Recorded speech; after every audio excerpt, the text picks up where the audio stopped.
Poucos lugares são tão ricos em história sobre a vida de Jesus de Nazaré quanto este lugar onde nós estamos. Aqui é o jardim do Getsemane, Monte das Oliveiras. À nossa frente, as muralhas de Jerusalém. O local onde hoje está aquela cúpula dourada, que é uma mesquita muçulmana, era exatamente ali, o templo, o grande templo de Salomão. Lembrado no Salmo 122, quando eles cantavam: alegrei-me quando me disseram, vamos à casa do Senhor. Ali também está a porta chamada Formosa, onde Pedro e João, na hora nona, isso é 3 horas da tarde, vieram para orar e encontraram um coxo que suplicou esmolas, pediu dinheiro. E Pedro, olhando para o coxo, disse: olha para mim, não tenho ouro nem prata, mas o que eu tenho te dou, em nome de Jesus, levanta-te e anda. E a Bíblia diz que ele pôs-se de pé de um salto e entrou saltando no templo, cheio de alegria. A palavra Getsemane significa prensa, e foi aqui que ele foi prensado, para que daí saísse o azeite da graça de Deus, que salvou minha vida e a sua. Portanto, seja grato a Deus, porque aqui em Getsemane ele disse: seja feita a tua vontade. Amém.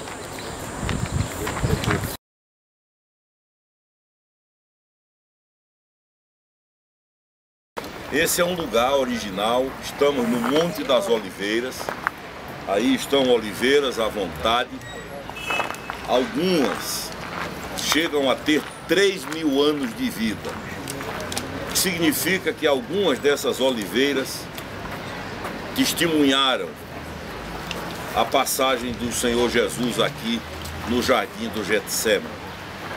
A palavra Getsemane significa prensa.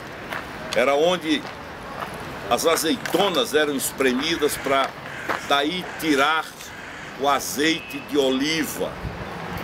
E foi aqui a prensa de Jesus de Nazaré. A gente olha muito para a dor física da cruz, mas a dor moral, emocional, espiritual, ela aconteceu aqui.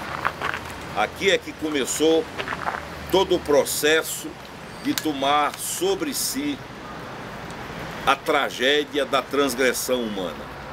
Tudo que você pensar de transgressão, de perversidade, de tara, de mania, de doença, tudo isso veio aqui sobre a alma, a psique, a mente, que jamais havia conhecido tal coisa dele, e daqui ele sai como um cordeiro para ser imolado na cruz do Calvário em nosso lugar. Foi nesse lugar que ele disse que a sua alma estava, há uma tradução da Bíblia, com pavor. O pavor não do medo que nós conhecemos, mas desse choque entre a imundície humana e o trabalho, o sacrifício que ele estava fazendo. Vocês olhem lá na frente as muralhas, depois nós vamos falar. O Domo da Rocha, exatamente ali era o grande templo de Salomão, para onde eles subiam. Aquela porta que está fechada, no Novo Testamento é chamada de Porta Formosa, foi onde Pedro curou o coxo, dizendo-lhe, em nome de Jesus, levanta-te. E diz a Bíblia que ele entrou saltando no templo, aos pulos no templo. Aí vocês veem alguns cemitérios, porque há a crença de que o juízo final acontecerá no Vale de Josafá, e eles querem, na imaginação deles, quiseram ser sepultados aqui para serem julgados primeiro, que não há nenhuma fundamentação em relação a isso. Lá do outro lado, mais tarde, nós vamos lá na casa de Caifás, no Monte Sião, foi onde Pedro negou a Jesus, e foi de lá para cá que ele desceu aos prantos, aos soluços, atravessou o ribeiro de Cedron, que está ali embaixo, o Vale de Josafá, e subiu essas encostas desse Monte das Oliveiras. Foi por aqui também que Davi quando foi deposto pela traição de Jeroboão, seu filho, diz a Bíblia que ele subiu por esse monte aos prantos. A cada passo era praticamente um soluço, e ao lado, enquanto a turba gritava, havia um indivíduo chamado Simei, da casa de Saul, que amaldiçoava Davi. Então esse foi o caminho de dor também de Davi, quando ele foi traído pelo próprio filho Absalão, e daqui saiu para um distanciamento de Israel pelo período de quase 2 anos.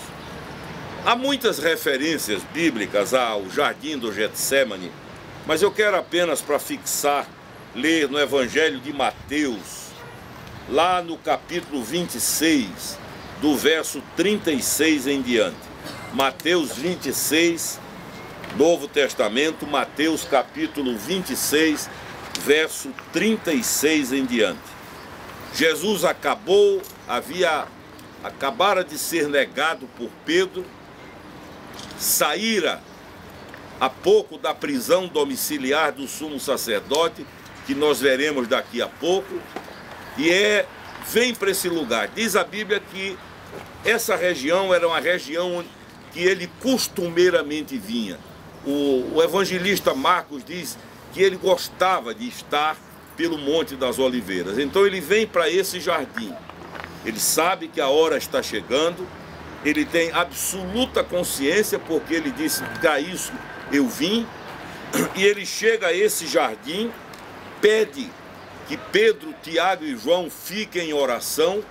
Por 2 vezes os flagra dormindo e diz: nem por um instante vocês conseguiram vigiar. E então, essas referências vocês vão ler, elas estão aí no capítulo 26 de Mateus, versos 36 em diante. Em seguida, em seguida a traição de Pedro ao episódio da casa do sumo sacerdote, foi Jesus com eles a um lugar chamado Getsemane, aqui. E em seguida, e disse a seus discípulos: assentai-vos aqui, enquanto eu vou ali orar. Em algum lugar aqui perto, ele retirou-se para orar. E levando consigo a Pedro e aos 2 filhos de Zebedeu, começou a entristecer-se e a angustiar-se. Então lhes disse: a minha alma está profundamente triste até a morte. Ficai aqui e vigiai comigo. E você encontra o paralelo no Antigo Testamento, no capítulo 53 de Isaías, que é o capítulo que fala da dor que seria sofrida pelo servo sofredor. Isaías capítulo 53 é um capítulo lindo, um dos mais bonitos da Bíblia, e a partir do verso 10 está escrito assim: todavia ao Senhor agradou moê-lo nesta prensa, fazendo enfermar a alma, quando der ele a sua alma como oferta pelo pecado, verá a sua posteridade e prolongará os seus dias, e a vontade do Senhor prosperará nas suas mãos. Ele verá o fruto do penoso trabalho de sua alma e ficará satisfeito. O meu servo, o justo, a muitos, com seu conhecimento justificará a muitos, porque as iniquidades deles levará sobre si. Por isso, eu lhe darei muitos como a sua parte, como os poderosos repartirá ele o despojo, porquanto derramou a sua alma na morte. Foi contado com os transgressores, contudo levou sobre si o pecado de muitos, e pelos transgressores intercedeu. Então, Getsemane é o lugar do choro, da dor, da prensa, da angústia, do pavor, da hora de olhar para frente e dizer: vou, não vou. Foi aqui que ele disse: Pai, se possível, passa de mim este cálice, contudo seja feita a tua vontade. Foi aqui em Getsemane que ele orou assim. E a Bíblia diz uma coisa interessante lá em Hebreus, que Deus o ouviu. E por causa dessa afirmação de que Deus o ouviu, nós entendemos que ele na oração pediu forças para não fugir do propósito de Deus. Porque se Deus o viu, ele não pediu para fugir, nem para ter o cálice afastado, mas se possível, mas encerra dizendo: seja feita a tua vontade. Cristãos do mundo inteiro vêm aqui. Eu estava ali olhando dezenas e dezenas de ônibus europeus, africanos, asiáticos, e me perguntando como é que pode a não ser uma explicação divina de que um jovem galileu com 30 anos de idade, que nunca saiu do seu país, nunca escreveu um livro, tenha influenciado civilizações, nações, levado soberanos a se curvarem, fazer com que hoje, 20 séculos depois, milhões e milhões e milhões do Oriente, do Ocidente, do Hemisfério Norte, do Hemisfério Sul, gente de todas as camadas sociais, intelectuais, gente de todos os tipos que nós pudermos imaginar, ainda venham aqui para reconhecer a obra que foi realizada por ele. A divindade do Senhor, ela só não é visível para quem não quer ver. Um homem comum, um líder, meramente líder, jamais conseguiria realizar isso. Agora, quando nós encerrarmos, vocês vão ter oportunidade de caminhar por aí, por entre essas oliveiras, dentro de um espaço recheado de história, absolutamente original. Vocês vão ter oportunidade de caminhar por onde ele caminhou. Agora, olha aqui, queridos, cada um de nós tem na vida o seu Getsemane. Todos nós sabemos o que é prensa, o que é angústia, o que é dor. Principalmente aqueles que creem que às vezes são tentados a fugir. Aqueles que precisam orar dizendo: se possível, evita essa dor, livra-me desse momento.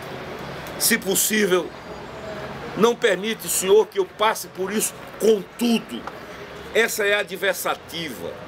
Todavia, seja feita a tua vontade. Porque quem crê sabe que o melhor é a vontade de Deus, ainda que ela não seja entendida agora. Seja feita a tua vontade.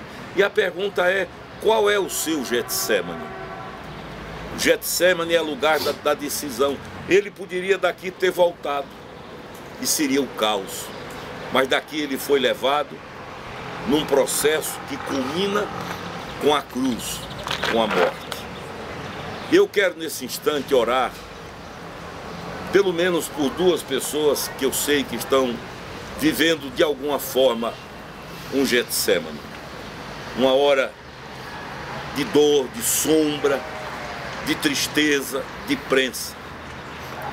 Quero orar por Rafaela, sobrinha de Dilma, que aos 22 anos foi diagnosticada com um câncer, no alvor da vida.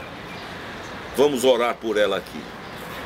E quero orar por uma tia de minhas filhas lá em João Pessoa, chamada Janeide. Ontem o seu filhinho de 8 anos de idade não acordou. Morreu vitimado por um infarto às 4h30 da madrugada. Logo mais haverá o culto, o sepultamento. E eu conheço Janeide, conheço o Júnior, o marido dela, que é médico. Sei o compromisso deles com Deus, a seriedade da fé, a paixão que tem pelos 4 filhos.